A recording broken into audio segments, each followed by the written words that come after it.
45वां अध्याय भगवान रुद्र के विराट स्वरूप तथा 7 पाताल लोकों का वर्णन। ऋषि गण बोले, हे सूत जी, आपने शंकर जी के विषय में सब कुछ स्पष्ट रूप से कह दिया। अब आप रुद्र के सर्वात्म भाव तथा स्वरूप को बताने की कृपा कीजिए। सूत जी बोले, हे ऋषियों, भुवा भुवा स्वः महाजनः तपः सत्य, ये लोक पाताल करोड़ों नरक सागर तारागण ग्रहगण चंद्र सूर्य ध्रुव सप्तऋषिगण वैमानिक देवतागण तथा अन्य सभी उन्हीं शिव की कृपा से प्रतिष्ठित हैं।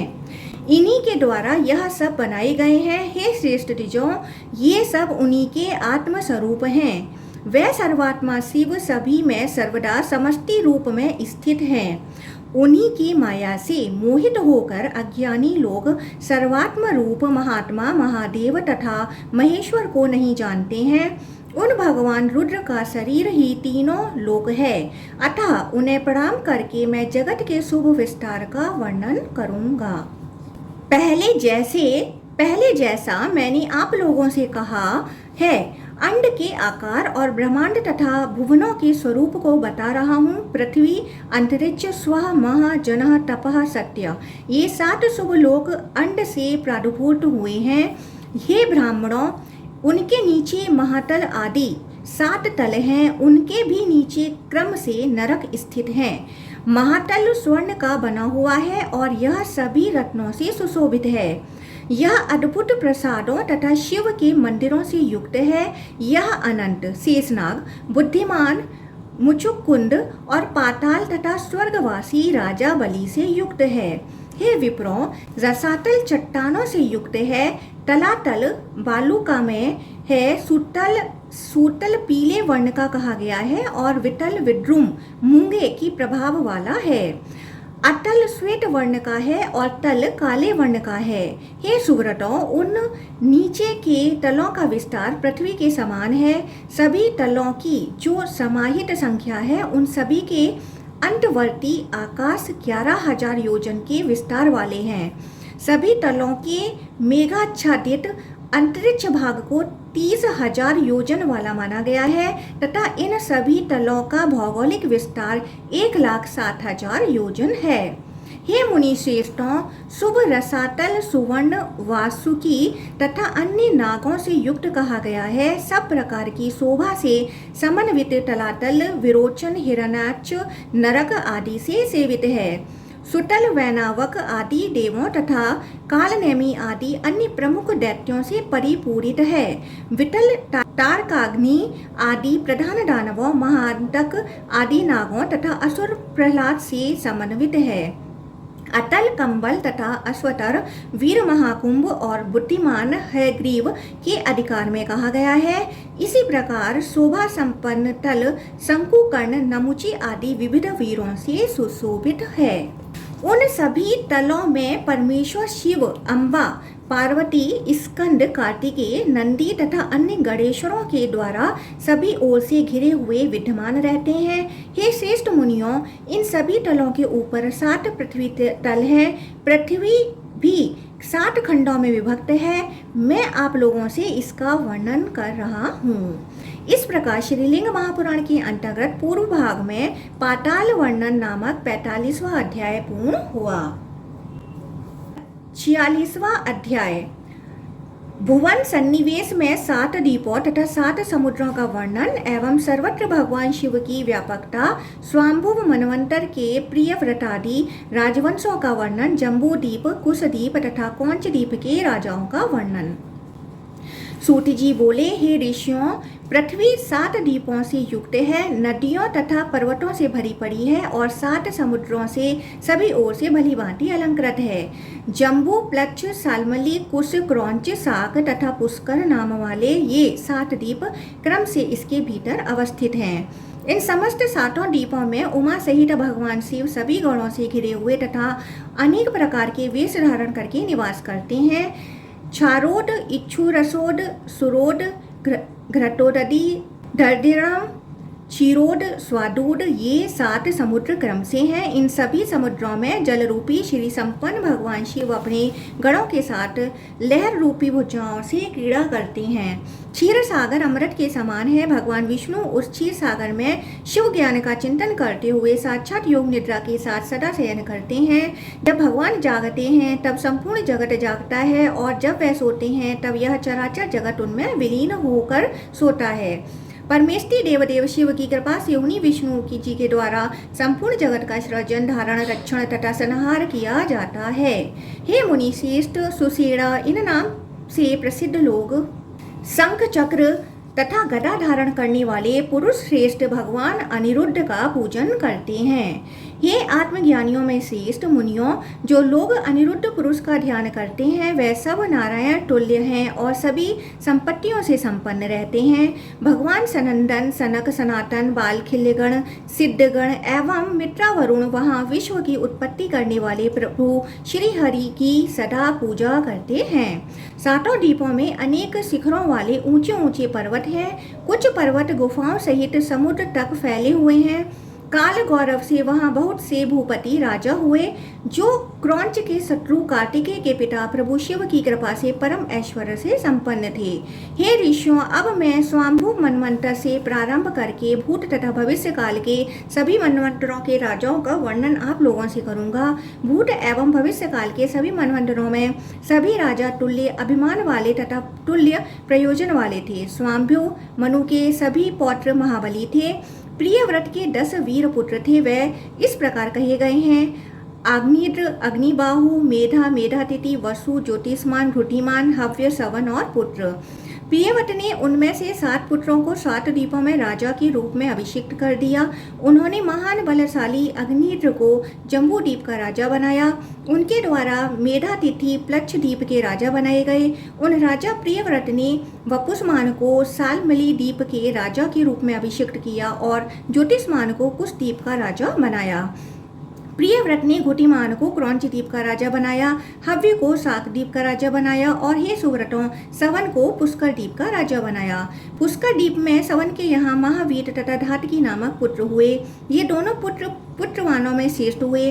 उस महात्मा महावीर के नाम से महावीर वर्ष कहा गया है और धातकी के नाम से धातकी खंड कहा गया है। शाक द्वीप के शक्तिशाली राजा हव्य ने भी जलद कुमार, सकुमार, मणिचक्र, कुसुमोत्तर, मोदाकी और 7वें महाद्रुम इन पुत्रों को उत्पन्न किया। जलद के नाम से जलद नामक प्रथम वर्ष कहा जाता है। कुमार के नाम से कौमार नामक दूसरा वर्ष कहा गया है। सुकुमार के नाम से सुकुमार नामक तीसरा वर्ष कहा जाता है। मणिचक के नाम से मणिचक नामक चौथा वर्ष कहा जाता है। कुसुमोत्तर के नाम से कुसुमोत्तर नामक 5वां वर्ष एवं मोदाकी के नाम से मोदक नामक 6वां वर्ष कहा गया है। महाद्रुम के नाम से 7वां महाद्रुम नामक वर्ष कहा गया है। इस प्रकार उनके नामों से वे 7 वर्ष हैं। क्रौंच द्वीप के राजा घृतिमान भी कुशल, मनुग, उर्स, पीवर, अंधकार मुनि और दुदुम्बी ये पुत्र उत्पन्न हुए। जो घृतिमान के पुत्र थे उन्हीं के अपने अपने नामों से क्रौंच द्वीप में स्थित शुभ देश प्रसिद्ध हुए। कुशल के देश को कुशल, मनुग के देश को मनोनुग, उष्ण के देश को उष्ण और पीवर के देश को पीवर कहा गया है। अंधकार के देश को उनके नाम पर अंधकार कहा गया है। मुनि के देश को मुनि कहा गया है और दुदुम्बी के देश को दुदुम्बी कहा गया है। क्रौंच द्वीप में यह 7 प्रकाशमान जनपद देश हैं। कुश द्वीप के राजा ज्योतिष्मान के 7 महापराक्रमी पुत्र हुए। वे उद्भिव, वेणुमान, द्वैरथ, लवण, धृति, छठे प्रभाकर और 7वें कपिल कहे गए हैं। उद्भिद के नाम से पहला वर्ष उद्भिद, वेणुमान के नाम से दूसरा वर्ष वेणुमंडल, द्वैरथ के नाम से तीसरा वर्ष द्वैरथ और लवण के नाम से चौथा वर्ष लवण कहा गया है। इसी प्रकार धृति के नाम से 5वां वर्ष धृति, प्रभाकर के नाम से 6ठा उत्तम वर्ष प्रभाकर और कपिल के नाम से 7वां वर्ष कपिल कहा गया है।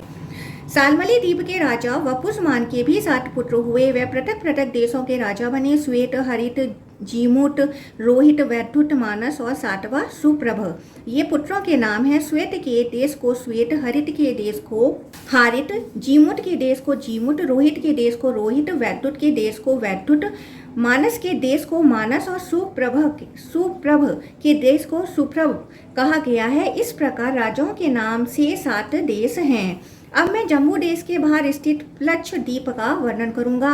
प्लक्षद्वीप के राजा मेधातिथि के 7 पुत्र थे। वैसा प्लक्षद्वीप में अलग अलग देशों के शासक नरेश हुए। उनमें सांतव ज्येष्ठ थे। उस द्वीप में 7 देश हैं। उस सांतव के बाद शिशिर, सुखोदय, आनंद, शिव, क्षैमक और ध्रुव ये अन्य पुत्रों के नाम थे।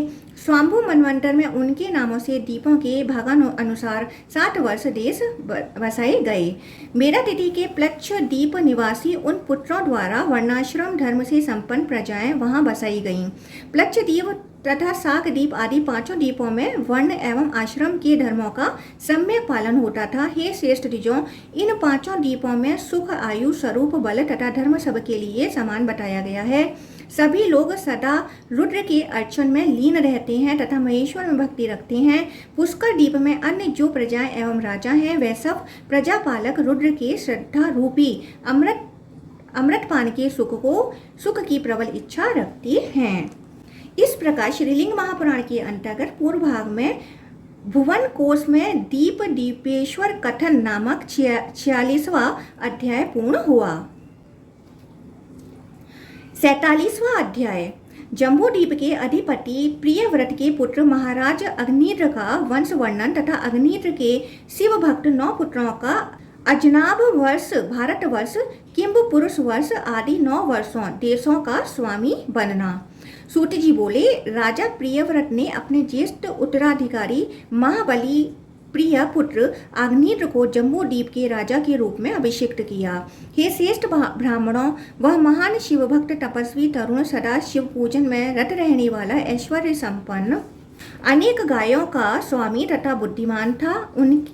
उसके प्रजापति के समान 9 पुत्र हुए। वे सभी शिवभक्त तथा शिवपरायण थे। उनमें ज्येष्ठ पुत्र नाभि नाम से प्रसिद्ध था। उसके छोटे भाई का नाम किंब पुरुष था। तीसरा पुत्र हरिवर्ष तथा चौथा पुत्र इलाव्रत था। रम्य 5वां पुत्र था। हिरण्यमान 6ठा पुत्र कहा जाता है। कुरु उनमें 7वां था और भद्रास्व 8वां पुत्र कहा गया है। 9वां केतुमाल था। अब उनके देशों के विषय में सुनिए। पिता ने ज्येष्ठ पुत्र नाभि को दक्षिण में स्थित हेम नामक वर्ष देश प्रदान किया। उन्होंने हेमकूट नामक जो वर्ष था उसे किम पुरुष को दिया। नैसठ नामक जो वर्ष कहा गया है उसे पिता ने हरि को दे दिया। पिता ने मेरु पर्वत आवृत मध्य देश इलाव्रत को दिया और नीलाचल नामक वर्ष रम्य को दिया। पिता ने हिरण्यमान को उत्तर में स्थित श्वेत नामक वर्ष दिया और उत्तर में जो श्रृंग वर्ष है उसे उन्होंने कुरु नामक पुत्र को दिया। इसी प्रकार उन्होंने भद्रास्व को माल्यवान वर्ष दिया और केतुमाल को गंधमादन वर्ष दिया। विभाग के अनुसार ये 9 महान वर्ष हैं। धर्मात्मा राजा अग्निद्र उन वर्षों में अपने उन पुत्रों को राजपद पर क्रमानुसार अभिषिक्त करके तपस्या में रत हो गए। तप से अपने को शुद्ध करने के अनंतर वे स्वाध्याय में संलग्न हो गए और स्वाध्याय में रत रहने वाले वे बाद में शिव के ध्यान में निमग्न हो गए। किम पुरुष आदि जो 8 शुभ वर्ष थे उनमें स्वभावतः बिना प्रयत्न के ही सुख में सिद्धि थी। उनमें किसी प्रकार का विपरीत भाव नहीं था और प्रजाओं में बुढ़ापा तथा मृत्यु का भय नहीं था। उनमें न तो धर्म था और न अधर्म और न उत्तम, मध्यम तथा अधम ये भाव नहीं थे। उन 8 क्षेत्रों में हर प्रकार के युग की अवस्था नहीं थी। रुद्र क्षेत्र में जो भी स्थावर, जंगम, भक्त अथवा अस्थायी आगुंतक प्राणी मृत होते हैं वे उन्हीं क्षेत्रों में जाते हैं। रुद्र ने उनके कल्याण के लिए ही 8 क्षेत्रों का निर्माण किया है। वहां पर महादेव सदा उनका सानिध्य करते हैं। 8 क्षेत्रों के निवासी अपने हृदय में महादेव को देखकर सदा सुखी रहते हैं।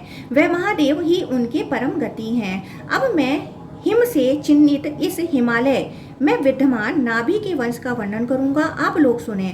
महाबुद्धिमान नाभि ने मेरु देवी से राजाओं में श्रेष्ठ तथा सभी राजाओं से पूजित ऋषभ नामक पुत्र को उत्पन्न किया।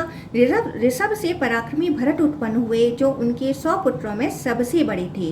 उन पुत्र वत्सल ऋषभ ने भरत का राज्याभिषेक करके ज्ञान वैराग्य का आश्रय लेकर सर्प रूप इंद्रियों पर विजय प्राप्त करके परमात्मा ईश्वर को पूर्ण रूप से अपने में स्थापित कर स्वयं दिगंबर, जटाधारी, वल्कलधारी तथा निराहार होकर वन में प्रवेश किया। उन्होंने समस्त आशाओं से रहित तथा संदेह मुक्त होकर शिव का परम पद प्राप्त किया। उन्होंने हिमालय पर्वत के दक्षिण में स्थित वर्ष भरत को प्रदान किया था, इसलिए विद्वान लोग उनके नाम से उसे भारतवर्ष कहते हैं। भरत के सुमति नामक विद्वान तथा धार्मिक पुत्र हुए। भरत ने वह राज्य उन्हें सौंप दिया। पुत्र को राज्य प्रदान करके वे राजा भरत वन में प्रविष्ट हुए। इस प्रकार श्रीलिंग महापुराण के अंतर्गत पूर्व भाग में भरतवर्ष कथन नामक 47वां अध्याय पूर्ण हुआ। 48वां अध्याय भूमध्य में स्थित मेरु, सुमेरु पर्वत और इंद्र आदि लोकपालों की पुरियों का वर्णन। सूत जी बोले, इस द्वीप के मध्य में मेरु नामक महान पर्वत है। पर्वत में श्रेष्ठ यह अनेक प्रकार के रत्नों से पूर्ण शिखरों से युक्त होकर स्थित है। यह 84,000 योजन ऊंचाई वाला कहा गया है। यह 16,000 योजन पृथ्वी के नीचे प्रविष्ट है और 16,000 योजन ही फैला हुआ है। यह एक चौड़े शराब कसोरा के समान स्थित है और 32,000 योजन चोटी पर फैला हुआ है। इसका घेरा इसके विस्तार से 3 गुना है। यह महेश्वर के शुभ शरीर के स्पर्श से सुवर्ण का हो गया है। यह धतूरे के पुष्प के समान आभा वाला सभी देवताओं का निवास स्थान तथा देवताओं की क्रीड़ा भूमि है और अनेक आश्चर्यों से भरा हुआ है। इस महान पर्वत का आयाम 1,00,000 योजन है। पृथ्वी के नीचे यह 16,000 योजन तक है और हे विपेंद्रो, उस पर्वत का शेष भाग पृथ्वी के ऊपर है। इस पर्वत के मूल के आयाम दैर्घ्य का प्रमाण विस्तार में है। इसके विस्तार को पर्वत के मूल से दुगुना कहा गया है। यह पूर्व में पद्माराग की आभा के समान, दक्षिण में स्वर्ण के समान, पश्चिम में नीलमणि के समान और उत्तर में मूंगे के समान है। इसके पूर्व भाग में अमरावती इंद्रपुरी है, जो अनेक प्रकार के महलों से युक्त अनेक देवताओं से भरी हुई है और मणि में जालों से घिरी हुई है।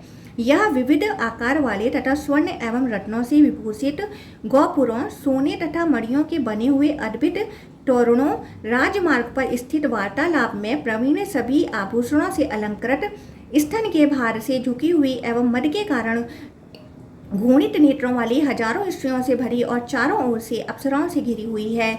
यह विचित्र बावलियों से युक्त है। यह खिले हुए कमलों से सुशोभित, स्वर्ण की बनी हुई सीढ़ियों वाले, स्वर्ण में बालुओं वाले नील कमलों तथा अन्य प्रकार के कमलों से शोभायमान, सुगंधित नील कमलों एवं स्वर्ण कमलों वाले इस प्रकार के सरोवरों से तथा नदियों और नदों से युक्त यह सुंदर पुरी अत्यंत शोभित है। उस पुरी से यह सुंदर पर्वत भी सुशोभित होता है। इस पर्वत के आग्नेय दक्षिण पूर्व भाग में अग्निदेव की तेजस्विनी नामक पुरी है। यह अमरावती तुल्य दिव्य तथा समस्त भोगों से परिपूर्ण है। हे व्रतियों में श्रेष्ठ मुनिगण, इसके दक्षिण में यम की उत्तम व्यवस्वती नामक पुरी है। यह सुवर्णमय, दिव्य तथा शुभ भवनों से घिरी हुई है। इसके नैतन्य दक्षिण पश्चिम में कृष्ण वर्ण की सुंदर शुद्धवती पुरी है। वायव्य पश्चिम उत्तर दिशा में उसी प्रकार की सुंदर पुरी गंधवती है। इसके उत्तर में महोदया तथा ईशान उत्तर पूर्व में यशोवती नामक पुरी है। इस प्रकार मेरु पर्वत की सभी दिशाओं में गोलोक में पुरियां सर्वदा सुशोभित रहती हैं। यह पर्वत ब्रह्मा, विष्णु, महेश तथा अन्य देवताओं का निवास स्थान है। यह समस्त सुख साधनों से संपन्न, पुण्य में अनेक झीलों और उत्तम वृक्षों से युक्त है। यह सिद्धों, यक्षों, गंधर्वों, श्रेष्ठ मुनियों एवं विविध आकार वाले चारों प्रकार के प्राणियों से परिपूर्ण है। हे श्रेष्ठ ब्राह्मणों, इस पर्वत के ऊपर शुद्ध स्फटिक के समान 1000 मंडपों से युक्त तथा 62 विमान बाईं ओर स्थित हैं। विशाल भुजाओं वाले तथा चंद्र, सूर्य, अग्नि रूप नेत्रों वाले शिव उसमें मणिमय सिंहासन पर पार्वती देवी तथा कार्तिकेय के साथ विराजमान रहते हैं। वहाँ विष्णु जी का भी विमान है, जो उन शिव के विमान के आधे विस्तार वाला है और दक्षिण में पद्म योनि ब्रह्मा का पद्मराग में दिव्य विमान है। उस मेरू पर शिव के भवन के चारों ओर इंद्र, यम, चंद्रमा, वरुण, नितर्ति, पावक, वायु और रुद्र का विशाल तथा सुंदर पुर है। विविध दिव्य विमानों में अन्य लोगों का निवास है। उस ईश्वर क्षेत्र शिव विमान में ईशान्य दिशा में नित्य पूजा होती रहती है। वहाँ भगवान नंदी सिद्धेश्वरों के साथ रहते हैं और शिष्यों सहित सुरेश्वर सनत कुमार सिद्धों के साथ सुखपूर्वक आसीन रहते हैं। इसी प्रकार सनक सनंद और उन्हीं के समान अन्य हजारों लोग विराजमान रहते हैं। उस पर्वत पर कहीं कहीं योग भूमि है और कहीं कहीं भोग भूमि है। वहाँ उगते हुए सूर्य के सदृश सुंदर तथा शुभ विमान है। उसमें वे गणेश्वर विराजमान रहते हैं। वहाँ 6 मुखों वाले कार्तिकेय, गणेश, हजारों गणों, श्वेसा तथा सुनेत्रा, इन पार्वती जी की सखियों, सभी माताओं तथा मदन कामदेव के भी विमान हैं। उस पर्वत के मूल को चारों ओर से घेर कर जम्बू नामक नदी प्रवाहित होती है। उसके दक्षिण भाग में अत्यंत सुंदर, बहुत ऊंचा, अति विस्तृत तथा सभी समयों में फल प्रदान करने वाला जम्बू वृक्ष है। मेरू पर्वत चारों ओर इलाव्रत नामक विस्तृत तथा सुंदर वर्ष देश है। वहाँ पर लोग जम्बू फल का आहार करने वाले हैं और कुछ लोग अमृत का आहार करने वाले हैं। वहाँ के लोग स्वर्ण के समान आभा वाले तथा अन्य वर्णों वाले भी हैं और सब प्रकार के सुखों को भोगने वाले हैं। हे विप्रों, यह दीप मेरू के मूल के चारों ओर फैला हुआ, सुंदर, मध्य में स्थित, 9 वर्षों से युक्त और नदियों, नदों तथा महान पर्वतों से समन्वित है। अब मैं 9 वर्षों से युक्त जम्बू द्वीप का यथार्थ वर्णन करूंगा। योजनाओं में इसके विस्तार, मंडल आदि को आप लोग सुनिए। इस प्रकार श्रीलिंग महापुराण के अंतर्गत पूर्व भाग में मेरू गिरी वर्णन नामक 48वां अध्याय पूर्ण हुआ। 49वां अध्याय जम्बू द्वीप का विस्तृत वर्णन, वहाँ के कुल पर्वतों, नदियों, वनों तथा वहाँ रहने वाले लोगों का वर्णन। सूत जी बोले, यह द्वीप 1 लाख योजन विस्तृत कहा गया है। इसके समीप में स्थित प्लक्ष नामक द्वीप उसका दुगना है और बाद वाले द्वीप क्रमशः दुगने विस्तार वाले हैं। समुद्रों सहित यह पृथ्वी 50 करोड़ योजन विस्तृत है। यह 7 द्वीपों से युक्त लोकालोक पर्वत से घिरी हुई तथा अत्यंत सुंदर है। हे विप्रों, मेरू के उत्तर में नील पर्वत, उसके उत्तर में श्वेत पर्वत और पुनः उसके उत्तर में श्रृंगी पर्वत हैं। वे तीनों वर्ष पर्वत हैं। इसके पूर्व जठर तथा देवकूट पर्वत हैं। देवकूट पर्वत हैं। मेरू के दक्षिण में निषद पर्वत है। उसके दक्षिण में हेमकूट पर्वत कहा गया है और उसके दक्षिण में हिमवान पर्वत है। मेरू के पश्चिम में माल्यवान एवं गंधमादन नामक 2 पर्वत हैं। ये दोनों पर्वत उत्तर की ओर फैले हुए हैं। ये पर्वतराज सिद्धों तथा चरणों से सेवित हैं और उनके बीच में 9000 योजन का अंतर है। हिमवान का वर्ष भारतवर्ष नाम वाला कहा गया है। उसके बाद हेमकूट और उसके परे किम पुरुष वर्ष कहा गया है। हेमकूट से परे नैसद है। उसके परे हरिवर्ष कहा गया है। हरिवर्ष और मेरू से परे शुभ इलाव्रत है। इलाव्रत से परे नील एवं रम्यक कहे गए हैं। रम्यक से परे श्वेत है। उसके परे हिरण्यमय नामक वर्ष कहा गया है। हिरण्यमय से परे श्रृंगी पर्वत है और उसके परे कुरु वर्ष कहा गया है। धनुष के आकार वाले इन दोनों वर्षों को दक्षिण एवं उत्तर स्थित जानना चाहिए। अन्य 4 बड़े वर्ष हैं। मध्य में इलाव्रत है। मेरू के पश्चिम पूर्व में 2 वर्ष हैं। 2 छोटे कहे गए हैं। निषद के बाद वेदी का अर्ध भाग उत्तर माना गया है। वेदी के अर्ध भाग में दक्षिण में 3 वर्ष और उत्तर भाग में भी 3 वर्ष माने गए हैं। नील के दक्षिण तथा निषद के उत्तर में उन दोनों के बीच मेरू के मध्य इलाव्रत वर्ष को जानना चाहिए। माल्यवान नामक महापर्वत उत्तर की ओर फैला हुआ है। यह ऊपर की ओर 2000 योजन फैला है। इसका आयाम 34,000 योजन बताया गया है। उसके पश्चिम में गंधमादन पर्वत को जानना चाहिए। उसे आयाम में माल्यवान के समान विस्तृत समझना चाहिए। जम्बू द्वीप के विस्तार से चारों ओर यह पर्वत बराबर फैला है। अच्छे पर्वों वाले यह 6 वर्ष पर्वत पूर्व की ओर फैले हुए हैं और पूर्वी तथा पश्चिमी समुद्रों से दोनों ओर से बंधे हुए हैं। हिमवान सदा बर्फ से आच्छादित रहता है। हेमकूट स्वर्ण युक्त है।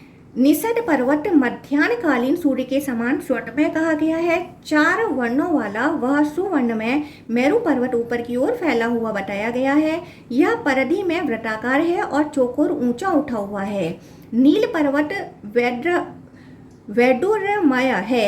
श्वेत पर्वत शुक्ल वर्ण वाला है एवं स्वर्ण से पूर्ण रहता है। 3 चोटियों वाला श्रृंगी पर्वत सुवर्णमय तथा मोर के पंख के रंग का है।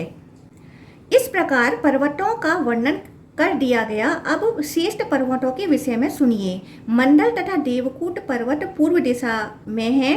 कैलाश एवं स्वर्ण में गंधमादन ये दोनों पर्वत पूर्व की ओर फैले हुए हैं और उनका अंत समुद्र के भीतर होता है। निषद तथा पारियात्र ये दोनों श्रेष्ठ पर्वत पश्चिम से पूर्व तथा दक्षिण में स्थित हैं।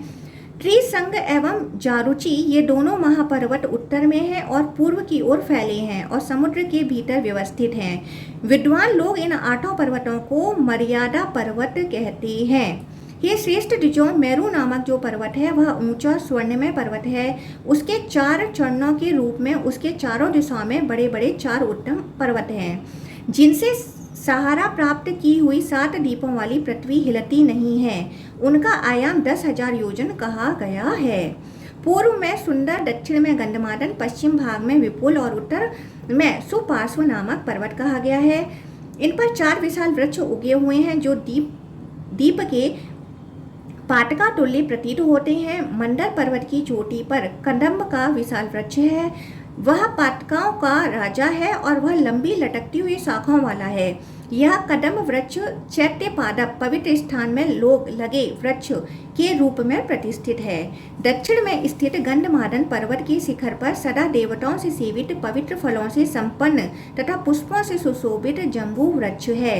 यह जम्बू वृक्ष दक्षिण द्वीप में पताका के रूप में है और सभी लोगों में प्रसिद्ध है।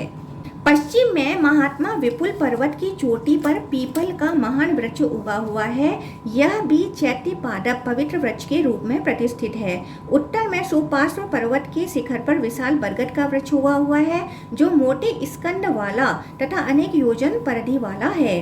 अब मैं चारों महापर्वतों के 4 देव क्रीड़ा स्थानों का वर्णन करूंगा जो मनुष्यों से रहित रम्य सभी काल तथा ऋतुओं में रहने वाले एवं मनोहर हैं। वहाँ चारों दिशाओं में वन हैं। उनके नाम सुनिए।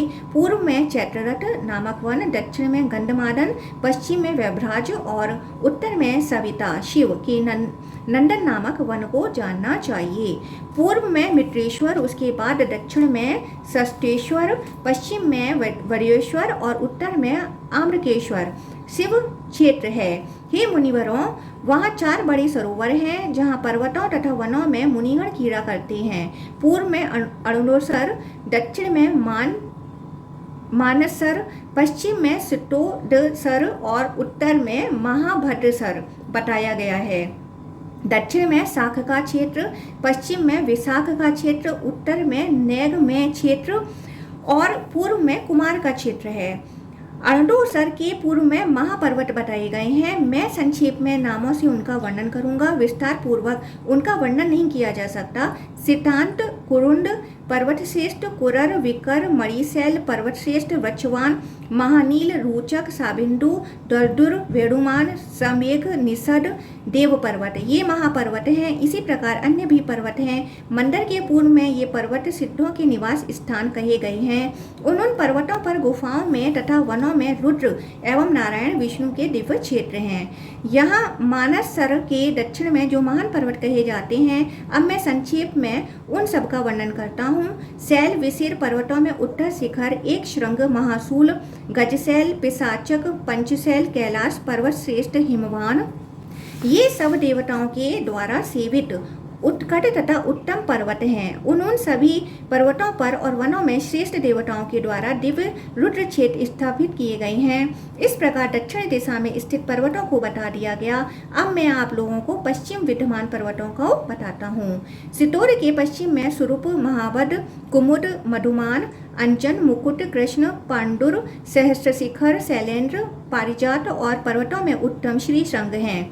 ये सभी उत्कट तथा उत्तम पर्वत पश्चिम दशा में हैं जो देवताओं के द्वारा सेवित हैं और रुद्र क्षेत्रों से युक्त हैं। महाभद्र सर के उत्तर में जो शक्तिशाली पर्वत स्थित है मैं उनका संक्षेप में वर्णन करता हूँ, आप लोग सुनिए। शंखकूट, महाशैल, वृषभ, हंस पर्वत, नाग, कपिल, इंद्रशैल, सानुमान, नील कंठ श्रृंग पर्वत, शतश्रृंग पुष्पकोश, प्रशैल पर्वत श्रेष्ठ, विरज वराह पर्वत, पर्वत श्रेष्ठ, मयूर तथा शैलराज चारुढ़ी, ये सब उत्तर में स्थित हैं। उन दिव्य पर्वतों पर देवदेव शिव के असंख्य दिव्य विमान हैं। इन प्रमुख पर्वतों के भीतर झरने, सरोवर तथा उपवन यथाक्रम स्थित हैं। यहाँ परमेष्टि शिव की कृपा से देवता, मुनि एवं सिद्ध शिव भक्ति से युक्त होकर अपने निवास स्थान बनाकर पत्नियों के साथ रहते हैं। लक्ष्मी आदि का निवास बिल्व वन में है। कश्यप आदि कुकुब वन में रहते हैं। इंद्र, उपेंद्र तथा श्रेष्ठ सर्पों का निवास तालवन में कहा गया है। कर्दम और अन्य महात्माओं का निवास उडुम्बर वन में, विद्याधरों तथा सिद्धों का निवास पवित्र एवं सुंदर आम्र वन में और नागों तथा सिद्धगणों का निवास निम्ब वन में है। सूर्य तथा रुद्रगणों का निवास किंसुक वन में है। देवताओं के आचार्य पुण्य में बीजपुर वन, बिजौरा नींबू का वन में निवास करते हैं। विष्णु आदि महात्माओं का वास कौमुद वन में है। सर्पगण स्थल पद्मावन के अंदर स्थित नियोगोध वन में रहते हैं और जो संपूर्ण जगत के पति गर्वित शेषनाग हैं वे पाताल में रहते हैं। वह ही समस्त लोगों के काल हैं। वह विश्व गुरु विष्णु की दिव्य मूर्ति हैं, साक्षात हलायुध हैं। देवदेव विष्णु की सैया हैं और प्रभु शिव के कंगन स्वरूप हैं। दानवादी शुक्राचार्य के साथ कटहल के वृक्षों के वन में और सभी उरग किन्नरों के साथ विशाख वन, नारिकेल वन में रहते हैं। विविध प्रकार की जातियों वाले वृक्ष उस मनोहर वन में हैं। नंदीश्वर भी श्रेष्ठ गणों के द्वारा स्तुत होते हुए वहाँ विराजमान हैं। संतानक कल्पवृक्ष क्षेत्र के मध्य में साक्षात सरस्वती देवी रहती हैं। हे विप्रों, इस प्रकार मैंने इन वनों में निवास करने वाले लोगों का संक्षेप में वर्णन किया। ये असंख्य हैं, विस्तार पूर्वक इनका वर्णन करने में समर्थ नहीं हूँ। इस प्रकार श्रीलिंग महापुराण के अंतर्गत पूर्व भाग में जम्बू दीप वर्णन नामक 49वां अध्याय पूर्ण हुआ। 50वां अध्याय भुवन विन्यास में विभिन्न कुलाचल पर्वतों पर रहने वाली देवयोनियों आदि का वर्णन।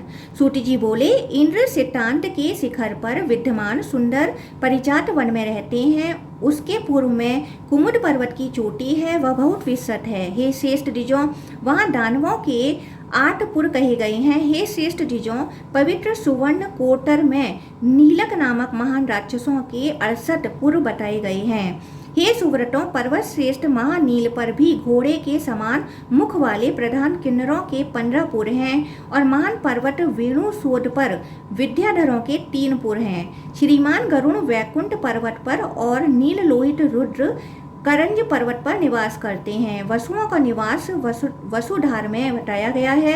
गिरि श्रेष्ठ रत्नधार पर महात्मा सप्तऋषियों के 7 पवित्र स्थान हैं जो सिद्धों के वास से युक्त हैं। पर्वतों में उत्तम एक श्रृंग पर्वत पर प्रजापति का महान आवास है। गजशैल पर दुर्गा आदि तथा सुमेध पर वसुगण रहते हैं। पर्वतों में उत्तम हेमकच्छ पर्वत पर 80 देवपुरियां हैं। वहाँ आदित्यगण, रुद्रगण तथा दोनों अश्विनी कुमार निवास करते हैं। सुनील पर्वत पर राक्षसों के 500 करोड़ निवास स्थान हैं। पंचकूट पर 5 करोड़ पुर हैं। सतश्रृंग पर अमित तेजस्वी यक्षों के 100 पुर हैं। ताम्राब पर्वत पर काडवियों का और विशाख पर्वत पर गुहा का निवास स्थान है। हे श्रेष्ठ मुनियों, श्वेतोदर पर्वत पर महात्मा सुपर्ण का, पिशाचक पर कुबेर का और हरिकोट पर विष्णु का आवास है। कुमुद पर्वत पर किन्नरों का आवास है। अंजन पर्वत पर चारणों का निवास स्थान है। कृष्ण पर्वत पर गंधर्वों का निवास स्थान है। ये श्रेष्ठ विप्रों, पांडुर पर्वत पर विद्याधरों के 7 पुर हैं जो सभी प्रकार के भोगों से युक्त हैं। हे द्विजों, सहस्त्र शिखर पर्वत पर भयानक कर्म वाले इंद्र शत्रु दैत्यों के 60,000 पुर हैं। हे मुनीश्वरों, पुष्प केतु मुकुट पर्वत पर पन्नगों का आवास है। व्यवस्फट, सोम, वायु और नागाधिपति के 4 निवास स्थान शैलराज तक्षक पर हैं। ब्रह्मा, विष्णु, रुद्र, इंद्र महात्मा, गुहा, कुबेर, सोम तथा अन्य महात्माओं के मुख्य निवास स्थान मर्यादा पर्वतों पर हैं। सर्वव्यापी शिव भगवती उमा के साथ श्री कंठ पर्वत की गुफा में निवास करते हैं। सभी देवताओं के ईश्वर शिव का आधिपत्य श्री कंठ पर्वत पर है। इस ब्रह्मांड की उत्पत्ति श्री कंठ से ही हुई है, इसमें संदेह नहीं है। अनंत ईश आदि इनमें से प्रत्येक देवता ब्रह्मांड रक्षक हैं, अतः वे चक्रवर्ती तथा विद्येश्वर कहे गए हैं। अब मैं मर्यादा पर्वतों पर श्रीकंठ से अधिष्ठित स्थानों का संक्षेप में वर्णन करता हूँ, आप लोग सुनिए। मैं श्रीकंठ से अधिष्ठित कालाग्नि शिव पर्यंत इस संपूर्ण चराचर जगत का विस्तार पूर्वक वर्णन कैसे कर सकता हूँ। इस प्रकार श्रीलिंग महापुराण के अंतर्गत पूर्व भाग में भुवन विन्यासोदेश स्थान वर्णन नामक 50वां अध्याय पूर्ण हुआ।